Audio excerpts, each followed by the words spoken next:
Bab 013. Apa aku harus menemui Evan dan mempertanyakan semua ini? Gumam Yasmin. Yasmin mengusap-usap wajahnya kemudian menyibak rambutnya yang menjuntai ke belakang. Ya. Aku harus meminta penjelasan padanya. Di sisi lain, Evan terbaring di ranjang rumah sakit dengan selang infus yang menancap di punggung tangannya. Di beberapa bagian tubuh, ada beberapa alat-alat medis yang dipasang.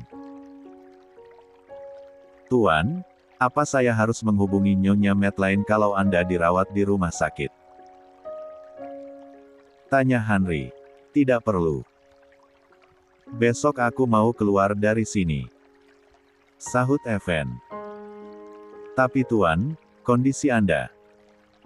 Aku baik, Henry. Jangan khawatir. Sore itu, Evan drop. Lah kesakitan sendirian di hotel. Untung saja Henry sudah tiba di New York menggunakan jet pribadi. Henry langsung membawanya kembali ke Winsdom lalu membawa tuannya ke rumah sakit untuk mendapatkan perawatan. 25. Evan tidak mau dibawa ke rumah sakit di New York. Padahal Dr. Nolan sedang tugas di rumah sakit New York. Pak Evan, saya akan mengontrol terus kondisimu. Sebaiknya beberapa hari ke depan, Anda tetaplah di sini.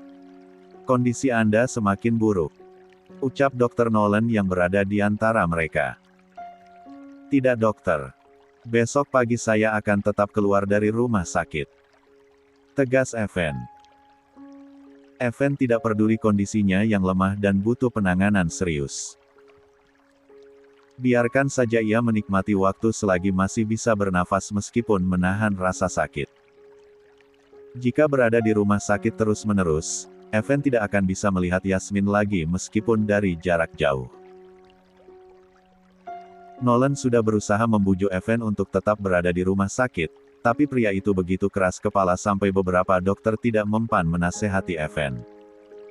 Dokter akhirnya keluar, begitu ruangan sepi. Henry mendekati tuannya lagi. Tuan jangan khawatir, Nona Yasmin sudah kembali ke Winsdom. Evan menganggukkan kepala. Diam-diam, meskipun sudah pergi dari New York, Evan meninggalkan mata-mata untuk menjaga Yasmin di sana. Tanpa sepengetahuan Yasmin, Evan selalu tahu apa yang wanita itu lakukan. Lah tidak ingin Yasmin kenapa-kenapa di New York, apalagi ada Sofia dan Andrew. Bagaimana dengan wanita licik itu? Tanya Evan dengan dingin. Nona Sofia dan Andrew kemungkinan pulang besok siang. Andrew tidak akan memiliki tempat lagi di grup Christophe Tuan. Anda tenang saja. Saya sudah mengirimkan surat perceraian pada Nona Sofia dan juga kompensasi 750 juta. Baguslah kalau begitu. Biarkan mereka mendapatkan pelajarannya masing-masing. Yasmin duduk dengan diam di dalam mobil, ia menatap pada bangunan pencakar langit di hadapannya. Ada pelang besar dengan nama Christophe Corp. Ingin turun, namun Yasmin ragu harus memulai berkata seperti apa pada Evan. Sebuah mobil hitam baru saja masuk, berhenti di depan pintu masuk. Lalu Evan keluar disusul Henry. Begitu beberapa mobil berjalan meninggalkan mereka untuk masuk ke basement, Evan merapikan jasnya. Tanpa sengaja, ia menatap ke dekat pagar di mana mobil hitam milik Yasmin berhenti. Pria itu mengerutkan keningnya. Evan seperti melihat ada Yasmin. Yasmin. Pak, kita jalan saja. Ucap Yasmin pada sopirnya. Ia mengalihkan pandangannya sembari menekan tombol hingga kaca mobil mulai naik. Yasmin menyadari Evan sepertinya menatapnya ke arahnya. 26. Baik Nona. Mobil lalu melaju, Evan hendak menyusul Yasmin. Namun langkahnya terhenti begitu mobil sudah pergi. Apa itu Yasmin? Gumam Evan. Yasmin tiba di area pemakaman umum. Lah berjongkok di samping pusaran makam orang tua angkatnya. Aku tidak tahu, Mana yang benar dan salah? Apa aku salah tidak mendengarkan penjelasan Evan? Aku sangat menyayangi kalian, ibu ayah. Aku begitu bingung harus percaya pada siapa. Ucap Yasmin bercerita, mencurahkan isi hatinya pada makan ayah ibunya, berharap mereka mendengar ucapan Yasmin. Setelah cukup tenang, Yasmin berdiri hendak mengunjungi makam bayinya. Namun begitu ia membalik badan dan berjalan, langkah Yasmin langsung terhenti perlahan. Lah tertegun melihat seorang pria berdiri di samping makam anaknya. Evan, 27. Setelah cukup tenang, Yasmin berdiri, hendak mengunjungi makam bayinya. Namun begitu ia membalik badan dan berjalan, langkah Yasmin langsung terhenti perlahan. Lah tertegun melihat seorang pria, berdiri di samping makam anaknya. Evan. Pria itu menatap Yasmin. Badannya yang kurus sama sekali tidak bisa Yasmin sadari karena terbalut jas dan kemeja. Menarik nafasnya perlahan dan membuangnya hingga hatinya terasa tenang. Yasmin tidak akan lagi lari dan menghindari, justru rasa penasarannya tidak membuatnya pergi. Yasmin ingin mendengar semua yang ingin ia ketahui, yaitu penjelasan Evan. Wanita itu berjalan mendekat dengan langkah pelan, Evan hanya diam berdiri menatapnya di dekat pusaran makam anak mereka. Ada yang mau aku katakan, Evan. Ucap Yasmin setelah beberapa saat menatap wajah pria itu. Apa kau sudah tidak marah padaku, Yasmin? Tanya pria itu. Aku akan tetap marah kalau kamu memang terlibat dalam kecelakaan orang tua angkatku. Sahut Yasmin dengan cepat. Lah menunduk dan menghela nafasnya. Yasmin kembali mengangkat wajahnya. Aku seharusnya tidak hanya mendengarkan Sofia, tapi juga mendengarkan penjelasanmu. Aku tidak sengaja mendengar beberapa hal dari Sofia yang membuat hati kecilku ingin meminta penjelasannya padamu. Imbuh Yasmin. Evan menatap Yasmin dengan pias. Lah seolah bersikap begitu dingin pada Yasmin, seperti saat ia menceraikan Yasmin. Sampai kapanpun, memiliki Yasmin dan impiannya untuk hidup bersama selamanya tidak akan bisa terwujud karena terhalang penyakit yang semakin menggerogoti tubuhnya. Tidak akan pernah ia biarkan wanita yang sangat ia cintai, hidup menderita bersamanya karena setiap hari menangisi penyakitnya. Evan. Aku ingin. Yasmin. Yang kamu ketahui dari Sofia memang benar. Aku terlibat dalam kecelakaan orang tuamu. Secara tidak sengaja, aku yang membuatmu kehilangan mereka. Dek. Yasmin tidak menduga penjelasan seperti itu keluar dari mulut Evan. Yasmin mengira, Evan akan menyangkal dan membela dirinya, menjelaskan kebenaran yang terjadi. Namun ternyata, Evan justru mengakui kalau pria itu terlibat dalam kecelakaan orang tuanya. Aku sedang belajar menyetir, aku gugup dan tidak bisa mengendalikannya sampai akhirnya menabrak sebuah mobil berlawanan arah yang ternyata adalah orang tuamu. Karena aku merasa bersalah, aku mencari tahu tentang 28. Keluarganya. Sampai akhirnya beberapa tahun telah berlalu, kamu sendiri yang datang padaku untuk bekerja. Aku tahu semua tentangmu, karena itu aku menikahimu dan pura-pura jatuh cinta padamu. Aku pikir dengan cara itu menebus rasa bersalahku, Yasmin. Aku berpikir setelah menikahimu, kamu pasti akan memaafkanku. Air mata jatuh di pipi Yasmin mendengar semua penjelasan Evan. Yasmin tidak ingin percaya pada penjelasannya. Itu tidak benar kan Evan? Tanya Yasmin dengan pelan. Itu benar Yasmin.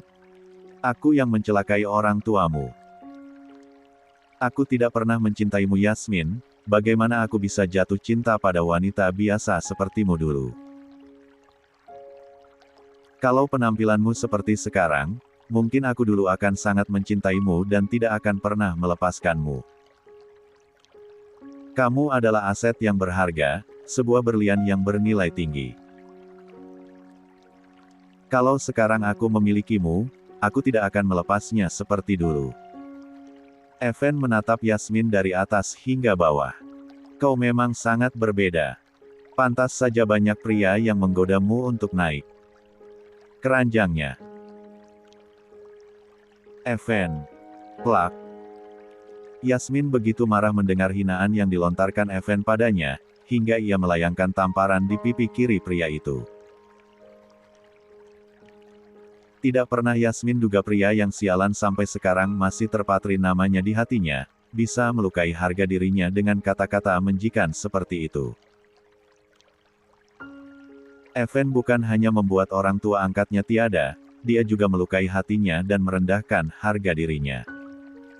Aku tidak menyangka, kenyataan seperti itu yang aku dapatkan darimu. Yasmin menghapus air matanya. Evan menyentuh pipinya, ia tersenyum tipis menatap Yasmin, seolah tidak menyesali kata-katanya. Lah ingin Yasmin sakit hati dan terluka, tanpa orang lain tahu, ia justru lebih terluka. Aku pikir akan mendengar penjelasan darimu kalau kamu tidak bersalah, tapi justru kamu mengakui kalau kamu terlibat. Yang membuatku paling sakit, kamu membodohiku hanya karena aku gadis biasa yang memang benar dikatakan keluargamu. Aku tidak akan pernah pantas menjadi pendampingmu. Aku pikir kamu mencintaiku, ternyata hanya untuk menebus rasa bersalahmu. Kamu memandangku sangat rendah, yang aku pikir tatapan memujamu itu karena kau sangat mencintaiku. Ternyata aku salah, kau sama seperti banyak pria di luaran. Yasmin menarik nafasnya, ia menatap langit lalu memejamkan matanya hingga air mata kembali jatuh. Dan sialnya, aku bisa jatuh cinta pada pria sepertimu. Dan meskipun kita sudah bercerai, berapa banyak hal menyakitkan yang aku lalui darimu dan keluargamu. Hingga detik ini aku masih saja mencintaimu, Evan. Bodohnya aku, sikap manismu yang kita lalui bersama saat di New York, aku masih sempat-sempatnya memiliki keinginan bahwa kita mungkin masih sedikit memiliki harapan. Tapi ternyata aku salah. Aku salah sudah mencintaimu dan menaruh harapan padamu. Bentak Yasmin sembari mendorong dada pria itu. Evan tidak bergeming, tubuhnya hanya tergoncang sedikit menerima dorongan dari Yasmin. Ingin rasanya tangannya terulur menghapus air mata itu, ingin rasanya ia memeluk Yasmin dan membisikkan. 29. Kata-kata bahwa ia juga mencintai Yasmin. Sangat mencintainya melebihi perasaan Yasmin padanya. Evan ingin menjelaskan, yang dipikirkan Yasmin tidaklah benar. Yang ia katakan itu semua hanya supaya Yasmin membencinya dan tidak mencintainya lagi. Semua demi kebahagiaan Yasmin, tidak ingin membuat Yasmin menderita karena penyakit yang ia rasakan. Evan lebih menderita, lebih sakit dari Yasmin karena melihat wanita itu begitu terluka. Tapi Evan harus melakukannya. Biarkanlah ia menanggungnya sendiri, mencintai Yasmin sampai akhir hayatnya, sampai ia menutup mata untuk terakhir kalinya. Namun tidak dengan Yasmin. Air mata tidak boleh jatuh di mata Yasmin karena menangisi kematiannya. Yasmin membalik badannya, baru satu langkah ia berhenti. Membuka tasnya, ia mengambil botol obat dan menatapnya sebentar. Tadinya Yasmin begitu penasaran dan ingin bertanya pada Evan, tapi sekarang, Evan sudah menghancurkan semuanya. Membalikkan badannya kembali melangkah berdiri tepat di hadapan Evan. Meraih tangan pria itu lalu meletakkan botol obatnya. Tadinya aku begitu penasaran dengan obat yang tertinggal di kamar hotel. Tapi sekarang, aku tidak lagi peduli ini milikmu atau tidak. Satu hal yang harus kamu tahu. Seharusnya aku tidak pernah bekerja di perusahaanmu, dan jatuh cinta pada pria sepertimu, Evander Christophe. Tegas Yasmin. Setelah mengatakan itu, Yasmin melangkah pergi dengan cepat tanpa menoleh ke belakang lagi. Evan tidak bisa mencegah Yasmin meskipun ia sangat ingin, pria itu menunduk melihat telapak tangannya. Kedua bola matanya terbuka lebar begitu melihat obat itu. Bagaimana bisa obatnya tertinggal di kamar hotel? Apa Yasmin tahu obat ini? Evan melempar obat itu karena tidak dibutuhkan. Beberapa saat kemudian, kesadarannya hilang dan semuanya terlihat gelap di mata Evan. 30. Yasmin begitu kecewa dengan penjelasan Evan. La pikir, Evan akan menjelaskan semuanya, bahwa pria itu tidak bersalah, pria itu mencintainya. Tapi ternyata, Yasmin salah. Yang ia dengar dari Sofia tidaklah benar. Evan memang tidak pernah mencintainya, Evan menikahinya dulu hanya karena menebus rasa bersalahnya. Aku membencimu, Evan. Aku menyesal mencintai pria sepertimu. Teriak Yasmin. Air mata terus mengalir, ia menghapusnya lalu menatap langit. Di tepi pantai, Yasmin menumpahkan rasa sakit dan air matanya di sana. Yasmin tidak tahu harus bercerita pada siapa, hatinya begitu sakit mendengar pengakuan Evan. Setelah hatinya sedikit tenang, Yasmin kembali ke perusahaan YK Group. Bukan ke grup Kyler, Yasmin tidak ingin bertemu Alex dalam kondisi seperti itu. Begitu sampai di ruangan, Yasmin langsung menutup pintu dan masuk ke dalam. Duduk di kursi sofa sembari memijat pelipisnya. Tok, tok, tok. Yasmin, boleh aku masuk? Suara Renal terdengar. Pria itu menyusul Yasmin begitu melihat sekelebat bayangan Yasmin lewat di depan jendela ruangannya. Masuklah Renal. Jawab Yasmin. Pria itu masuk sembari membawa berkas penting untuk Yasmin. Renal terkejut melihat kondisi Yasmin yang sepertinya memiliki masalah besar. Yasmin, ada apa denganmu? Apa ada masalah? Kau tadi pergi menemui pria itu kan? Tanya Renal sembari duduk di sampingnya. Yasmin menganggukkan kepala dengan pelan. Aku baik-baik saja. Tolong atur jadwal meeting lain hari, aku sedang kurang enak badan.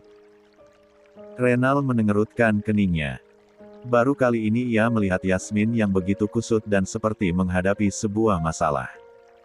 Yasmin seperti patah hati. Oke.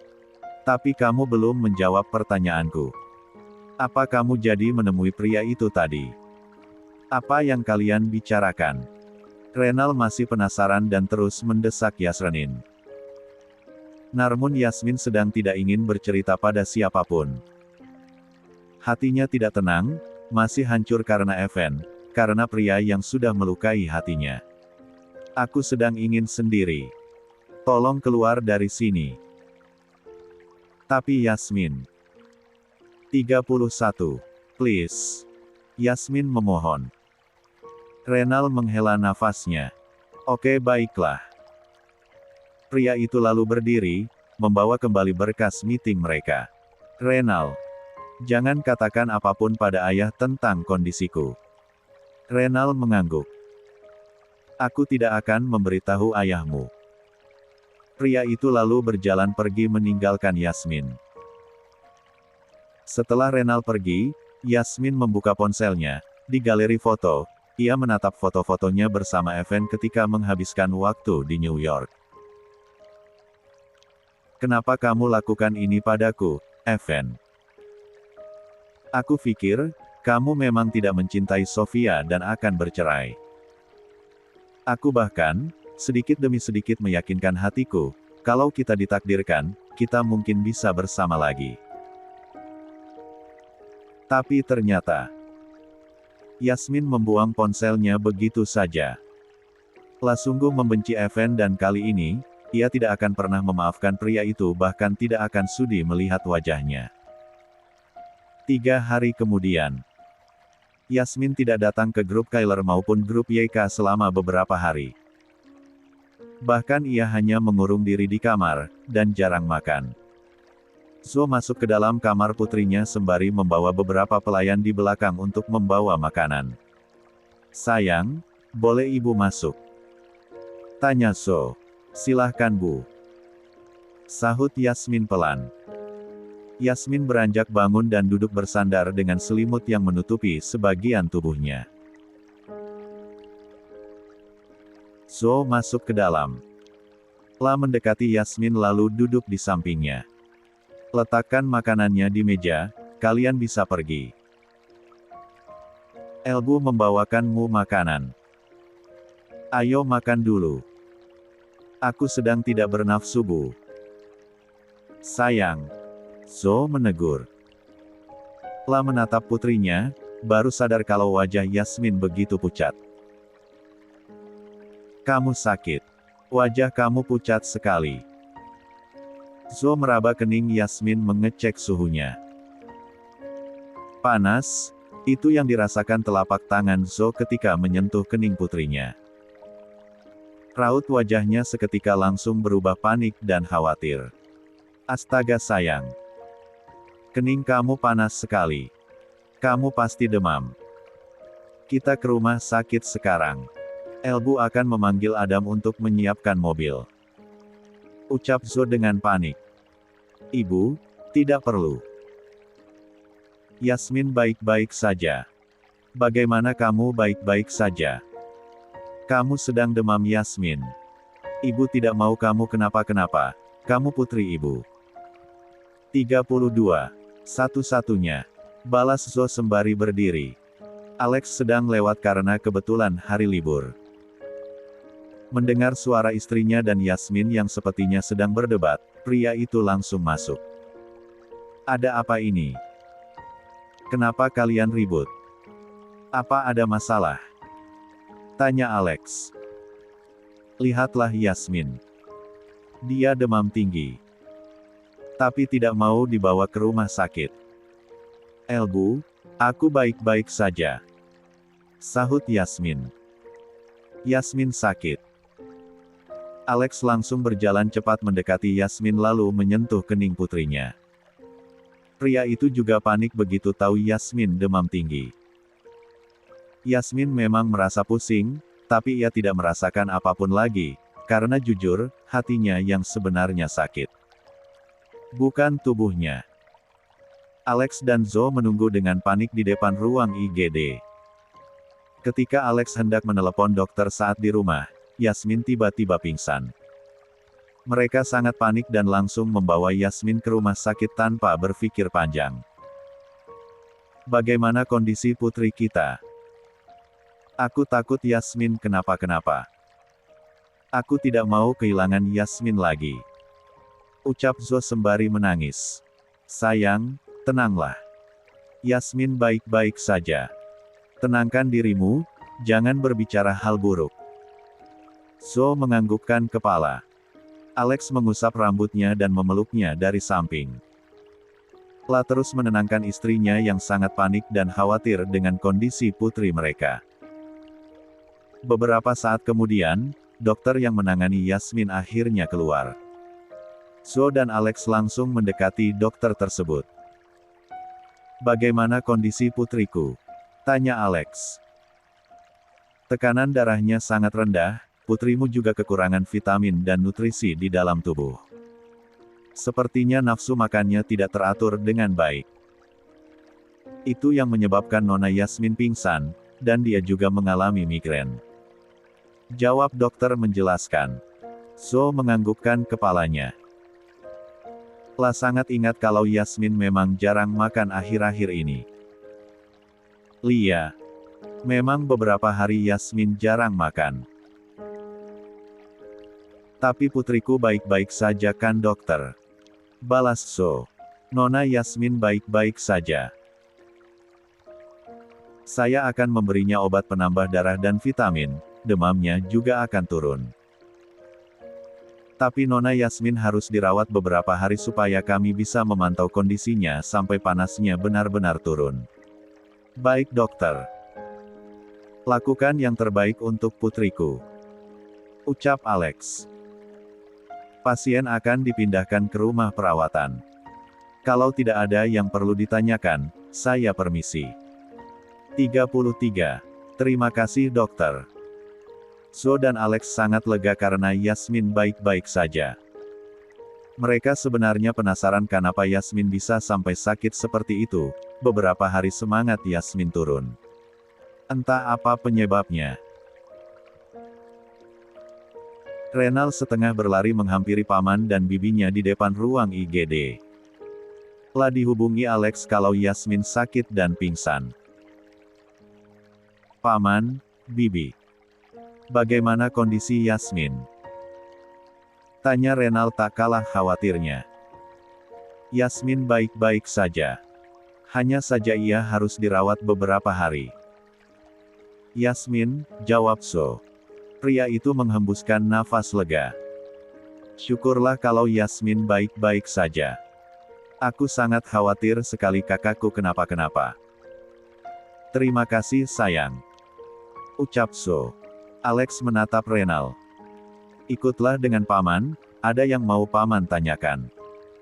Soal pekerjaan. Renal menatapnya dengan bingung arti tatapan pamannya. Lalu mengangguk pelan. Baiklah. Sepertinya bukan pekerjaan yang ditanyakan, tapi masalah yang lebih serius dan menegangkan. Yasmin. 34.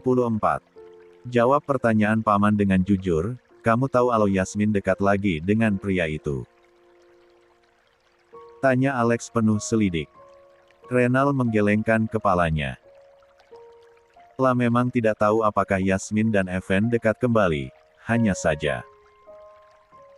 Mereka merenung kerap bersama. Jangan berbohong Renal. Paman selama ini mengirim mata-mata untuk membuntuti Yasmin.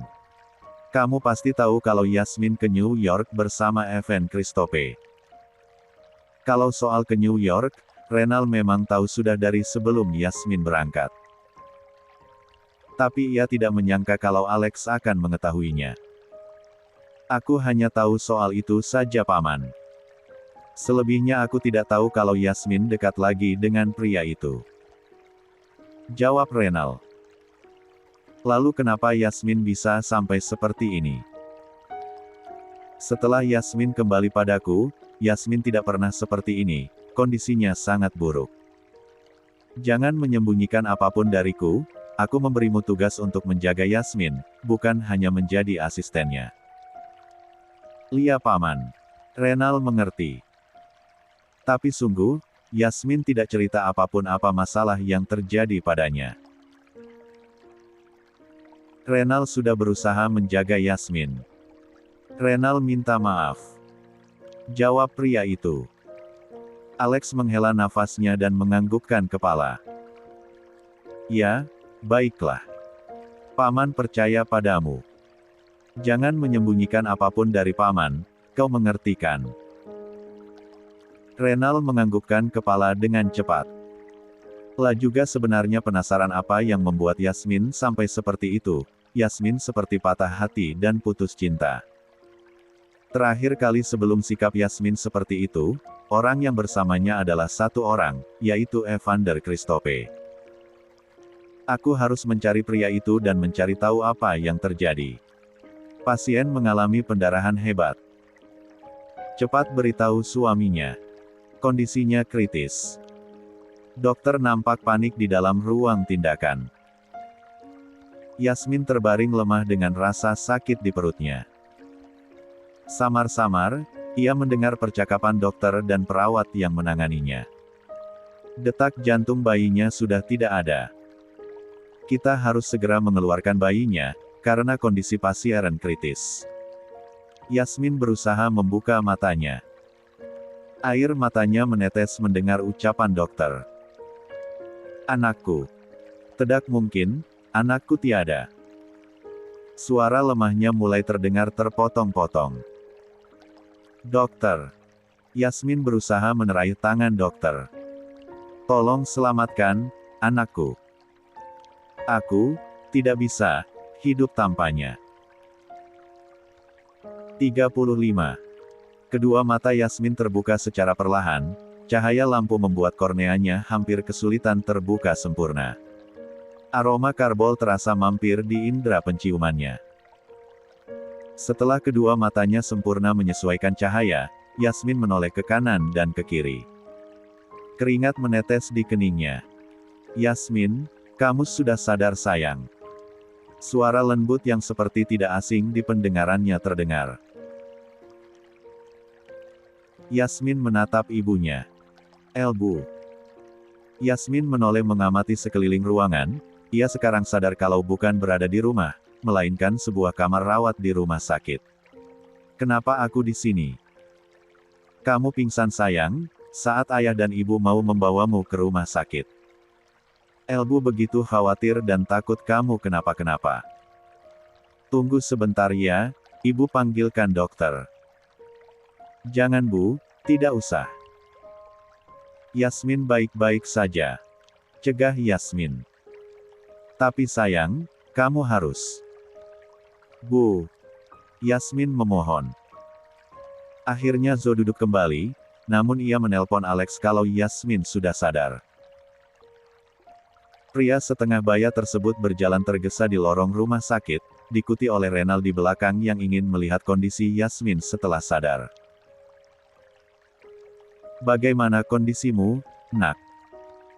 tanya Alex sembari mencium kening putrinya. "Yasmin baik-baik saja. Ayah tidak usah khawatir," jawab Yasmin. "Yasmin, kau sungguh tidak apa-apa?" tanya Renal. "Ya. Aku baik Renal, kalian semua jangan khawatirkan aku. Aku hanya merasakan sedikit pusing saja."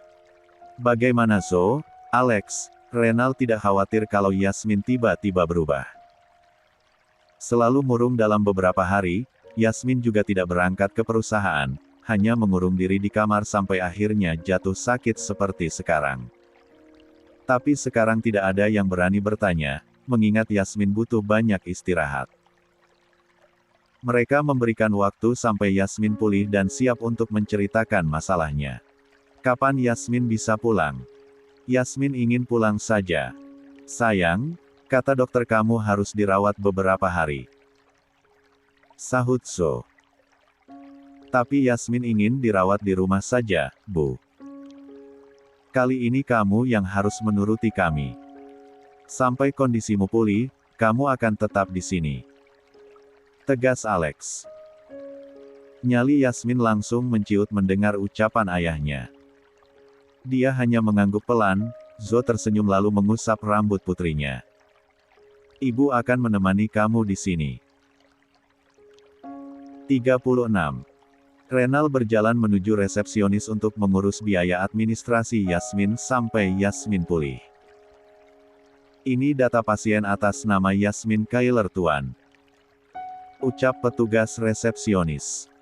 Renal mengangguk lalu menyerahkan black card milik Alexander Kailer, atas perintah Alex langsung. "Gesek kartu ini," ucap Renal. "Baik Tuan. Silahkan tunggu sebentar." Saat Renal menunggu, tanpa ia tahu di dekatnya ada seorang pria yang berdiri memakai seragam putih. Dia adalah Dr. Nolan. "Yasmin Kailer." Apa yang dimaksud Yasmin yang sama? "Yasmin sedang sakit," gumam Dr. Nolan. Setelah Renal pergi, Dr. Nolan menghampiri petugas resepsionis untuk menanyakan apa yang ia dengar. "Sus, apa pria tadi membayar tagihan atas nama Yasmin Kailer?" "Iya dokter. Apa ada masalah?" "Tidak. Kalau boleh tahu, pasien sakit apa?" Petugas resepsionis nampak keheranan kenapa Dr. Nolan bertanya mengenai pasien yang bukan tanggung jawabnya. Dan juga, data pasien tidak bisa disebar kepada orang asing meskipun seorang dokter kecuali hal penting. Apa Dr. Nolan mengenalnya? Mengerti kecemasan petugas resepsionis, Nolan langsung memberikan penjelasan. "Tenang saja, aku dan Yasmin saling mengenal. Kami teman dekat, aku tidak tahu kalau dia masuk rumah sakit. Kalau tahu, aku hanya ingin menjenguknya saja." Suster itu menganggukkan kepala. Dokter Nolan terkenal dokter yang jujur dan ramah, tidak pernah berbuat macam-macam. Nona Yasmin Kailer mengalami demam dan pingsan saat dibawa ke sini. Renal berjalan keluar dari lift setelah petugas resepsionis memberikan informasi ruang rawat Yasmin.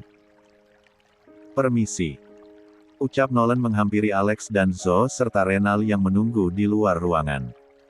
"Apa Anda dokter yang akan memeriksa Yasmin?" "Tapi di dalam Yasmin sedang diperiksa," tanya Zoe. "Bukan, Nyonya. Perkenalkan, aku Nolan, teman lama Yasmin yang kebetulan beberapa waktu lalu kami bertemu lagi." Teman Yasmin. Renal baru ingat kalau Yasmin sempat bercerita mengenai Dr. Nolan. 37. "Oh ya, aku baru ingat. Jadi kau dokter yang dapat ceritakan Yasmin. Aku Renal, sepupu sekaligus asisten Yasmin." Renal dan Dr. Nolan saling berkenalan dengan ramah. Begitu juga Alex dan Zoe. "Kalau boleh, bisakah aku masuk? Aku ingin menjenguk Yasmin sebentar."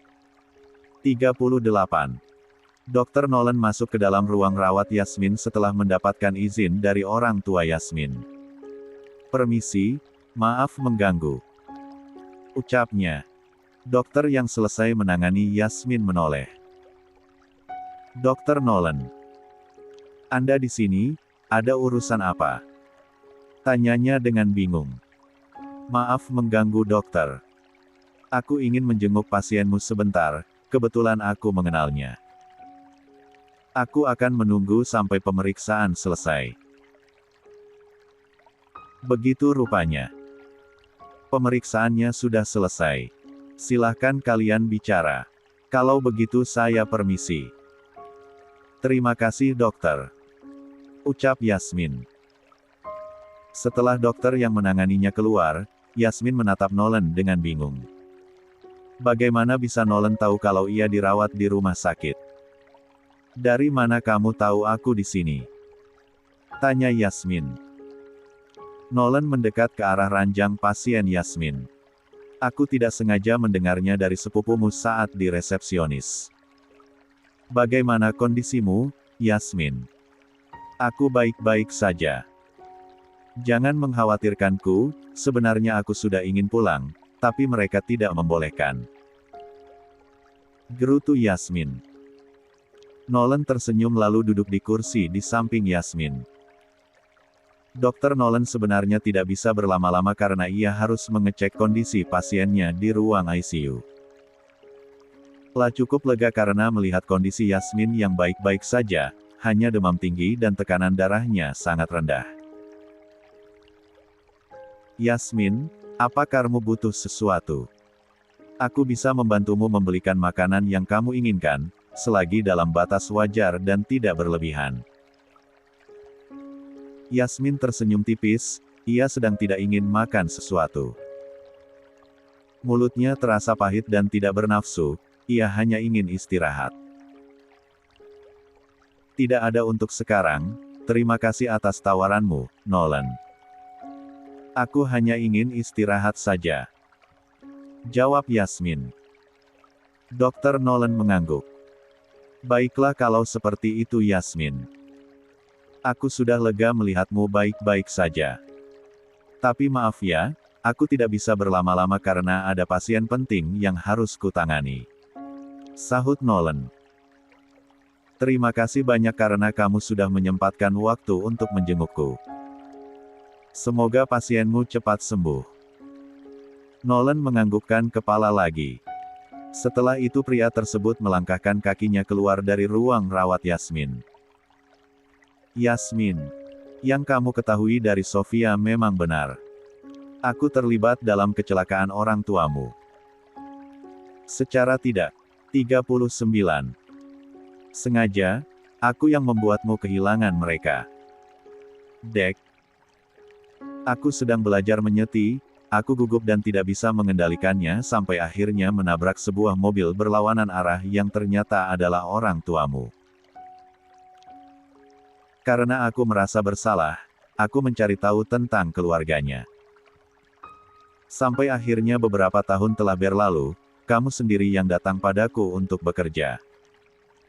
Aku tahu semua tentangmu, karena itu aku menikahimu dan pura-pura jatuh cinta padamu. Aku pikir dengan cara itu menebus rasa bersalahku, Yasmin. Aku berpikir setelah menikahimu, kamu pasti akan memaafkanku. Itu benar Yasmin. Aku yang mencelakai orang tuamu. Aku tidak pernah mencintaimu Yasmin, bagaimana aku bisa jatuh cinta pada wanita biasa sepertimu dulu? Kalau penampilanmu seperti sekarang, mungkin aku akan sangat mencintaimu dan tidak akan pernah melepaskanmu. Kamu adalah aset yang berharga, sebuah berlian yang bernilai tinggi. Kalau sekarang aku memilikimu, aku tidak akan melepasnya seperti dulu. Evan menatap Yasmin dari atas hingga bawah. Kau memang sangat berbeda. Pantas saja banyak pria yang menggodamu untuk naik keranjangnya.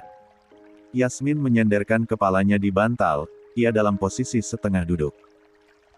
Kedua matanya terpejam, bulir bening mengalir di sudut mata. Kamu merenggut semuanya dariku. Hidupku, cintaku, kebahagiaanku, anakku, dan harga diriku. Aku tidak akan pernah lagi menangisimu, Evan Christophe. Tidak akan. Untuk terakhir kalinya, mulai sekarang aku akan benar-benar menghapusmu dalam ingatanku, semua tentangmu. Gumam Yasmin dengan bersungguh-sungguh. Kali ini ia tidak akan peduli lagi tentang Evan.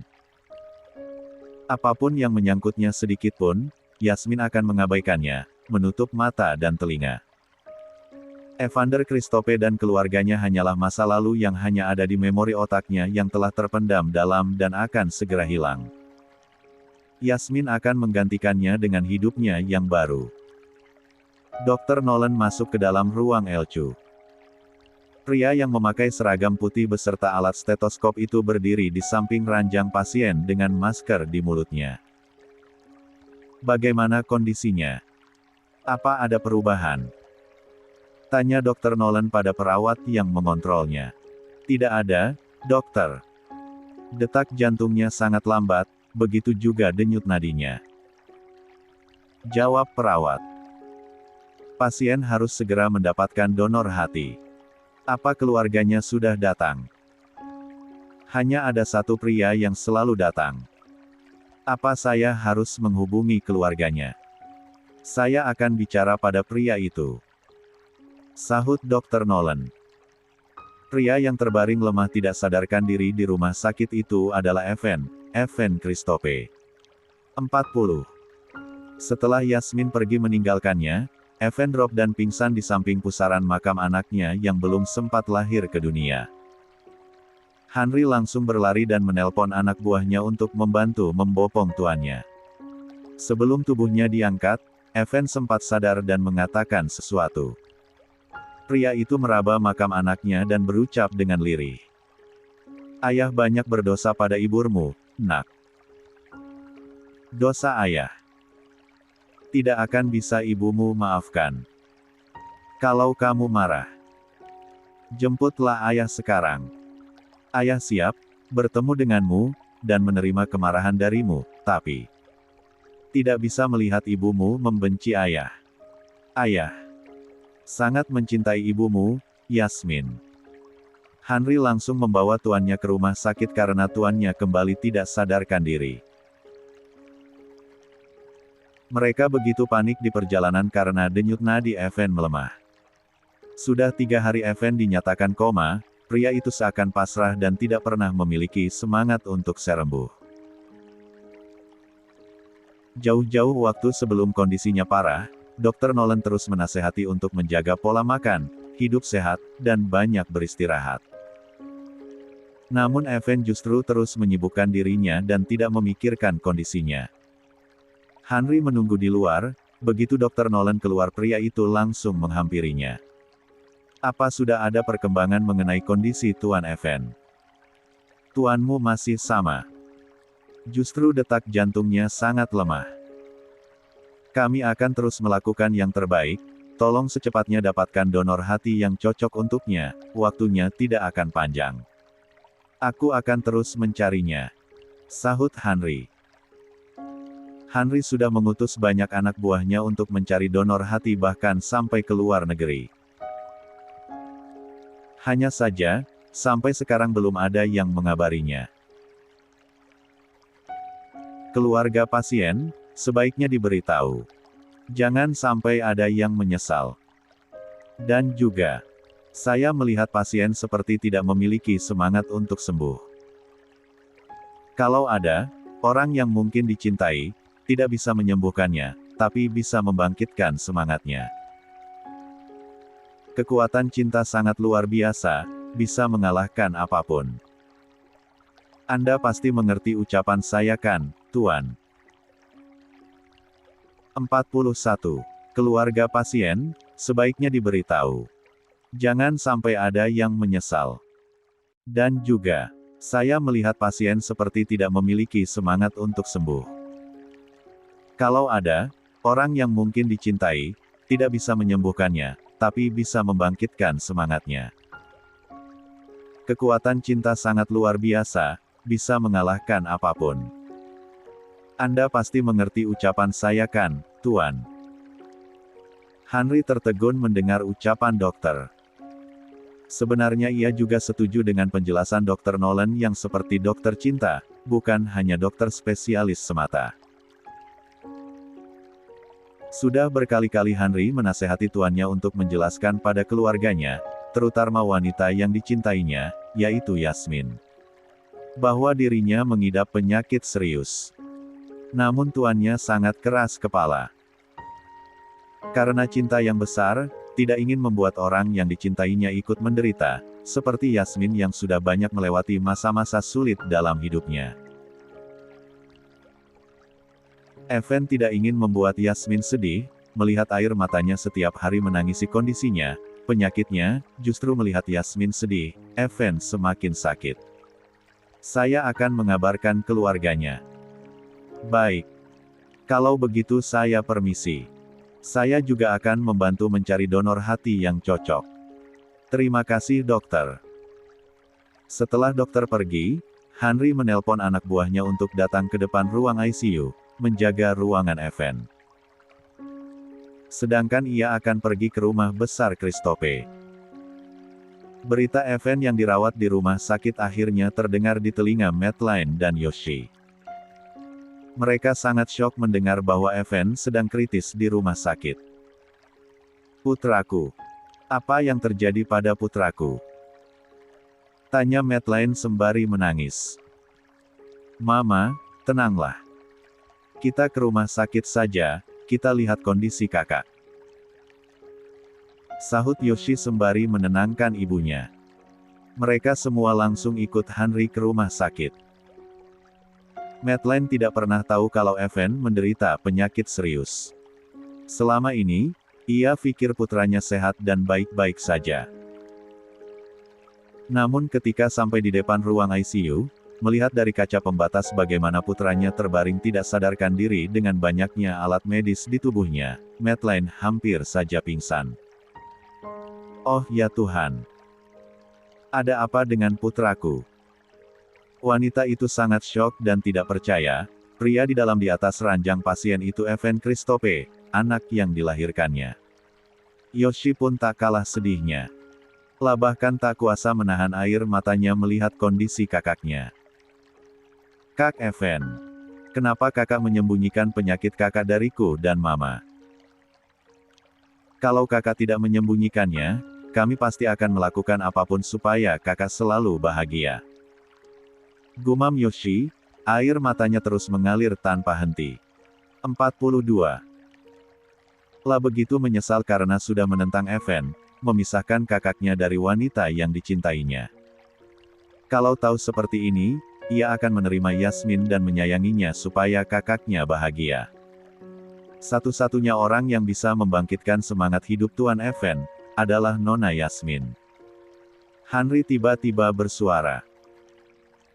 Tentu saja mendengar itu, Madeline tidak percaya kalau Yasmin bisa menyembuhkan putranya. Yasmin bukan dokter. Nona Yasmin memang bukan dokter, tapi dia wanita yang dicintai Tuan Even. Madeline terdiam mendengar ucapan Henry yang menyangkut soal cinta. Selama ini ia sudah menghalangi cinta putranya. Kalau Yasmin bisa membuat Kak Even sembuh, aku akan membawanya kemari. Aku akan melakukan apapun untuk kakakku. Sahut Yoshi dengan sungguh-sungguh. Meskipun harus menurunkan harga diri dan egonya, Yoshi tidak masalah asalkan kakaknya bisa sembuh. La akan memohon pada Yasmin atau bahkan jika perlu ia akan berlutut.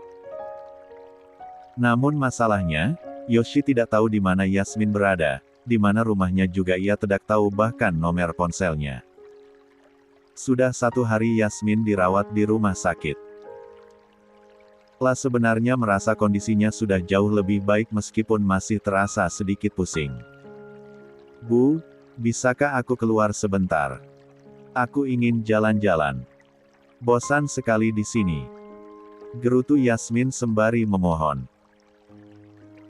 Zo meletakkan majalahnya lalu tersenyum, wanita itu tidak pernah pulang dan selalu menemani Yasmin, hanya Alex yang pulang membawakannya pakaian ganti dan juga makanan, lalu kembali lagi ikut menemani Yasmin di rumah sakit. Sayang. Ibu tidak tahu apakah dokter mengizinkan atau tidak. Coba ibu tanya dulu ya. Balas Zo. Yasmin ikut tersenyum lalu mengangguk cepat. Aku menunggu ibu. Zo lalu keluar dari ruangan sebentar untuk memanggil dokter atau perawat yang menangani Yasmin. Sedangkan di dalam lift menuju ruangan VVIP yang ditepati Yasmin, Henry, Madeline dan juga Yoshi saat ini tengah menuju ke sana. Henry baru mendapatkan kabar dari anak buahnya kalau Yasmin dirawat di rumah sakit. Dalam kondisi seperti ini, Henry masih saja sempat mikir bahwa mungkin saja mereka terikat batin dan cinta hingga keduanya sama-sama dirawat di rumah sakit tanpa mereka sadari. Apa benar ini ruangan Yasmin? Tanya Madeline. Henry narempak tidak menjawab. Ila sibuk memperhatikan sekitar ruangan, ada beberapa penjaga yang berjaga.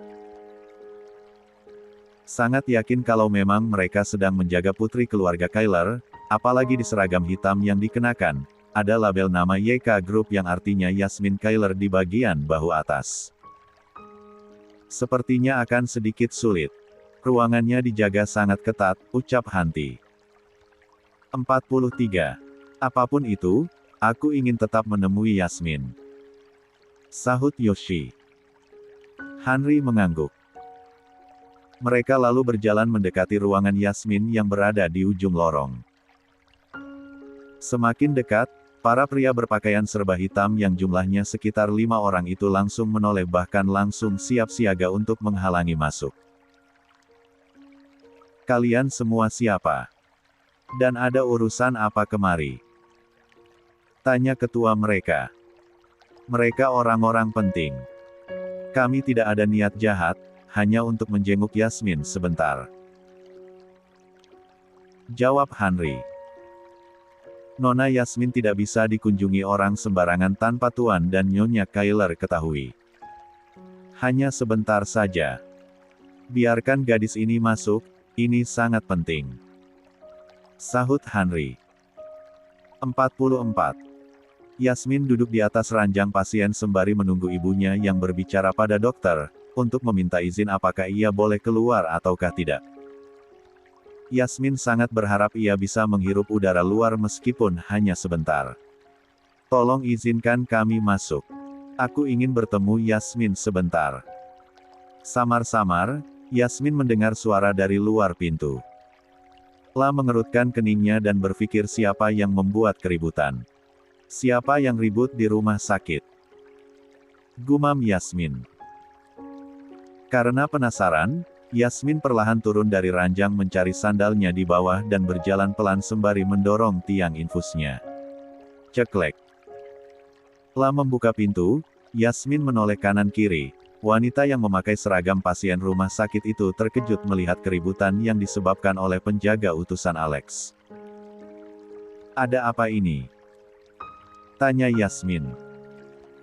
La baru sadar, ada Madeline dan Yoshi serta Hani.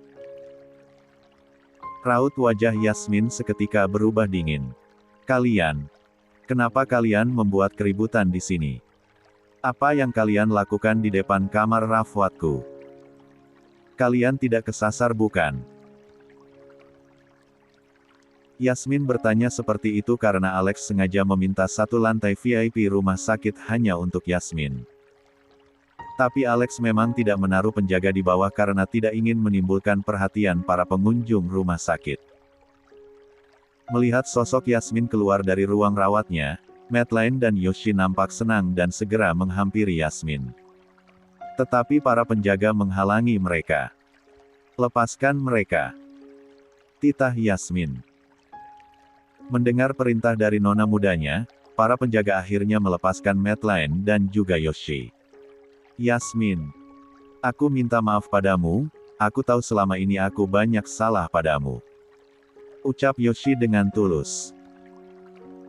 Yasmin sungguh tidak mengerti mereka terbentur apa hingga meminta maaf padanya. Yasmin. Saya juga minta maaf, selama kamu menjadi menantuku, kami selalu memperlakukanmu dengan buruk. Hanya kamu yang bisa membantuku sekarang, Yasmin. Semakin tambah bingung apa yang dikatakan oleh Madeline, kenapa meminta pertolongan darinya, dan hanya ia yang bisa membantu dirinya. Memangnya apa yang bisa ia lakukan? Aku tidak mengerti apa yang coba kalian katakan. Tapi maaf, aku tidak bisa membantu kalian. Sebaiknya kalian pergi, karena aku tidak ingin melihat kalian semua. Urusan kita sudah selesai semenjak aku dan putramu bercerai, jangan datang lagi kemari. Apalagi mencariku. Jawab Yasmin dengan tegas dan ekspresi wajah dinginnya membuat Madeline serta Yoshi terkejut. 45. Setahu Madeline dan Yoshi, hubungan Evan dan Yasmin kembali dekat dan baik. Tapi kenapa Yasmin sekarang begitu dingin dan acuh, bahkan tidak peduli pada Evan? Yasmin. Kalau kamu masih dendam karena perbuatan kami, marah saja pada kami. Tapi jangan bersikap dingin pada Kak Evan. Aku mohon Yasmin, ikutlah kami untuk menemui Kak Evan. Hanya kamulah yang bisa menolongnya. Yasmin memejamkan matanya, menggeleng-gelengkan kepala pelan. La tidak akan mendengarkan apapun yang dikatakan Madeline maupun Yoshi.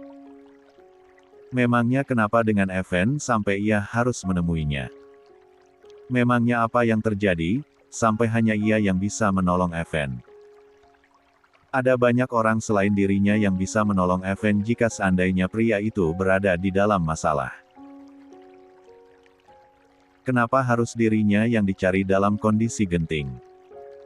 Aku tidak peduli apapun yang kalian katakan. Aku tidak memiliki hubungan apapun dengan Evan dan kalian. Hubungan kita hanyalah di masa lalu. Pria jahat itu sudah mengakui kesalahannya dan aku tidak ingin melihat wajahnya, ataupun tahu apa yang terjadi padanya. Tegas Yasmin. Setelah mengatakan itu, Yasmin membuka kembali pintu kamar rawatnya kemudian hendak masuk. Namun tiba-tiba saja Yoshi menahan tangannya. Yasmin, aku mohon. Kakakku sangat mencintaimu, tolonglah temui dia sebentar. Kak Evan sangat membutuhkanmu. Aku mohon Yasmin, aku tahu kau juga pasti masih mencintainya kan? Kakakku sangat mencintaimu. Tolong, aku mohon. Aku tidak ingin kehilangan kakakku, Yasmin. Aku akan melakukan apapun untukmu. Mohon Yoshi dengan sedih dan menangis. Yasmin tentu tidak pernah melihat Yoshi begitu memohon padanya seperti ini, kecuali bukan hal yang sangat mendesak dan urgen. Begitu pula dengan Madeline yang juga terlihat sangat sedih. Hati kecil Yasmin tiba-tiba penasaran, apa yang terjadi pada mereka sampai mereka seperti ini. Dan yang lebih tepatnya, apa yang terjadi pada Evan, sampai mereka memohon-mohon agar ia menemui Evan. Hanya ia yang bisa membantu Evan. Kenapa harus dirinya? Aku sedang belajar menyeti, aku gugup dan tidak bisa mengendalikannya sampai akhirnya menabrak sebuah mobil berlawanan arah yang ternyata adalah orang tuamu. Karena aku merasa bersalah, aku mencari tahu tentang keluarganya. Sampai akhirnya beberapa tahun telah berlalu, kamu sendiri yang datang padaku untuk bekerja. Aku tahu semua tentangmu, karena itu aku menikahimu dan pura-pura jatuh cinta padamu. Aku pikir dengan cara itu menebus rasa bersalahku, Yasmin. Aku berpikir setelah menikahimu, kamu pasti akan memaafkanku. Yasmin tersadar begitu memori otaknya memutar ingatan pengakuan Evan padanya. Menepis tangan Yoshi. Yasmin tidak akan luluh, ia tidak akan mendengarkan ucapan mereka dan terpengaruh. Sekali aku katakan tidak bisa, aku tetap tidak bisa. Evan memiliki istri, kenapa kalian mencariku? Sekali lagi aku ingatkan, aku bukan lagi istrinya, dan menantu keluarga Christophe. Aku tidak mau terlibat masalah setiap bersama putramu. Jangan menggangguku, dan jangan pernah datang ke sini lagi. Aku mau istirahat. 46. Setelah mengatakan itu dengan mantap, Yasmin masuk ke dalam kamar dan menutup pintunya. Yasmin. Yasmin. Tolong buka pintunya Yasmin. Tolong Evan Yasmin. Evan sedang sakit. Yasmin. Teriak Yoshi dengan panik. Tetapi Yasmin tidak mendengarkannya. Wanita itu duduk kembali di tepi ranjang dengan kaki menjuntai ke bawah. Para pengaman langsung kembali mencegah saat Madeline dan Yoshi hampir memaksa masuk ke dalam. Yasmin. Kamu akan menyesal kalau sampai sesuatu terjadi pada Kak Evan. Yasmin. 47. Yasmin. Kamu akan menyesal kalau sampai sesuatu terjadi pada Kak Evan.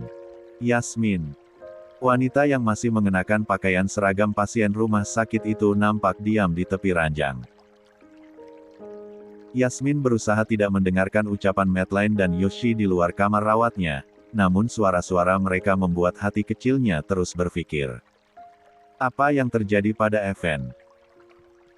Ada apa dengan pria itu? Kenapa keluarganya sampai memohon padanya seperti itu? Evan seolah sedang sekarat, dan butuh bantuannya. Kalaupun seperti itu, apa urusannya dengannya? Evan baik-baik saja, Evan sangat sehat terakhir kali mereka bertemu. Tapi, Yasmin tiba-tiba teringat sesuatu. Obat itu. Yasmin, obat ini bukan obat biasa seperti obat demam atau semacamnya. Tapi obat ini khusus untuk penderita penyakit sirosis head. Apa Evan sedang sakit? Yasmin lalu berdiri lagi sembari berpikir kemungkinan yang terjadi. Tapi tidak mungkin, Evan tidak mungkin sakit kronis. Aku melihat, tubuhnya sangat sehat dan baik-baik saja. Apa Madeline dan Yoshi sedang berusaha menjebakku? Gumam Yasmin lagi. Tidak. Aku tidak akan terjebak pada mereka. Di luar, akhirnya Henry membujuk Madeline serta Yoshi untuk keluar saja.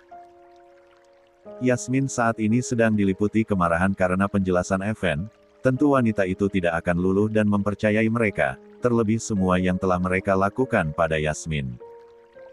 Kita harus bagaimana? Apa kakakku tidak akan sembuh? Gumam Yoshi. Yasmin sangat sombong. Mentang-mentang dia sekarang menjadi orang kaya, seenaknya dia mengusir kita. Kesal Madeline. Ma, ini semua juga salah kita di masa lalu padanya. Jangan menjelekkan Yasmin. Sahut Yoshi tidak membenarkan ucapan ibunya. Madeline menghela nafasnya. Lah sungguh bingung harus melakukan apa. Madeline juga tidak ingin kehilangan putra satu-satunya. Zo masuk ke ruangan putrinya dengan tergesa-gesa begitu salah satu penjaga menelponnya kalau ada beberapa orang datang dan membuat keributan. Sayang. Wanita itu membuka pintu dan masuk. 48. Yasmin membalikkan badan. Ibu mendapatkan kabar bahwa ada beberapa orang datang untuk bertemu denganmu, tapi mereka membuat keributan. Apa kamu baik-baik saja? Tanya Zo sembari menuntut putrinya duduk di atas ranjang. Aku baik-baik saja, Bu. Jangan khawatir. Zo menghela nafasnya lega. Lah sangat takut Yasmin kenapa-kenapa. Syukurlah kalau begitu. Memangnya siapa yang datang? Apa kamu mengenal mereka? Ya, aku mengenalnya. Mereka, keluarga Christophe. Untuk apa mereka datang kemari? Kesal Zo. Yasmin menggelengkan kepalanya bingung, ia lalu menceritakan yang mereka katakan padanya. Setelah mencampakkan kamu, sekarang mereka datang untuk meminta bantuan. Dasar tidak tahu malu. Renal masuk ke dalam ruang rawat Yasmin. Kebetulan Zo sedang pulang sebentar dan Alex menangani perusahaan. Pria itu membawa laptop dan juga beberapa proposal pekerjaan milik Yasmin yang sangat penting. Sejujurnya aku tidak ingin membawa pekerjaan kemari. Tapi ini sangat penting dan butuh tanda tanganmu, Yasmin. Ucap Renal sembari duduk di kursi sofa, meletakkan barang-barangnya di atas meja. Aku sudah ingin pulang. Tapi mereka masih menahanku. Apa ada masalah di perusahaan? Tanya Yasmin. Yasmin beranjak turun dari ranjang dan berjalan menuju sofa di samping Renal, lalu duduk di sebelah Renal. Ini, tanda tanganlah. Renal memberikan proposal penting yang harus Yasmin tanda tangani. Tentunya Renal menyuruh Yasmin untuk membaca dan meneliti ulang, supaya tidak ada masalah ke depannya, apalagi beberapa hari Yasmin tidak berangkat ke perusahaan. Setelah selesai, Yasmin meletakkan proposalnya lagi di atas meja, Renal membereskannya. Apa kamu sudah dapatkan yang kuinginkan? Tanya Yasmin setelah Renal sedikit santai. Oh ya, hampir saja aku lupa.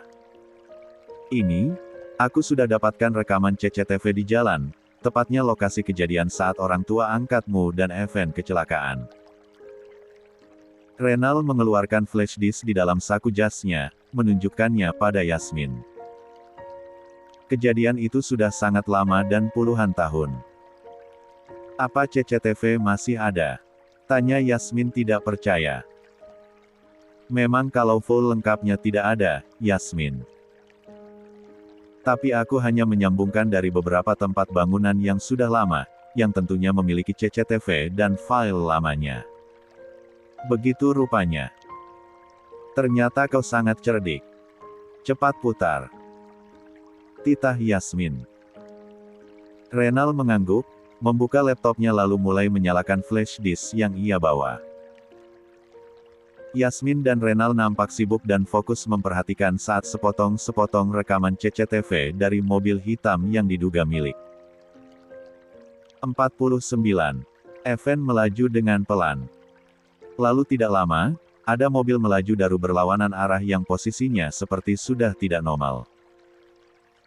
Mobil itu seperti sudah oleng dan kehilangan keseimbangan, hingga berjalan di tengah batas jalan, bahkan sering keluar jalur. Mobil yang event kendarai, entah karena gugup atau apa, tiba-tiba saja melaju cepat, dan pada akhirnya kecelakaan tidak bisa terhindar. Yasmin memejamkan matanya. Jelas sekali, yang diceritakan event dan video CCTV itu berbeda. Aku sedang belajar menyeti, aku gugup dan tidak bisa mengendalikannya sampai akhirnya menabrak sebuah mobil berlawanan arah yang ternyata adalah orang tuamu. Karena aku merasa bersalah, aku mencari tahu tentang keluarganya. Sampai akhirnya beberapa tahun telah berlalu, kamu sendiri yang datang padaku untuk bekerja. Aku tahu semua tentangmu, karena itu aku menikahimu dan pura-pura jatuh cinta padamu. Aku pikir dengan cara itu menebus rasa bersalahku, Yasmin. Aku berpikir setelah menikahimu, kamu pasti akan memaafkanku. Kenapa Evan berbohong? Sebenarnya siapa yang salah? Yasmin. Dan ini juga.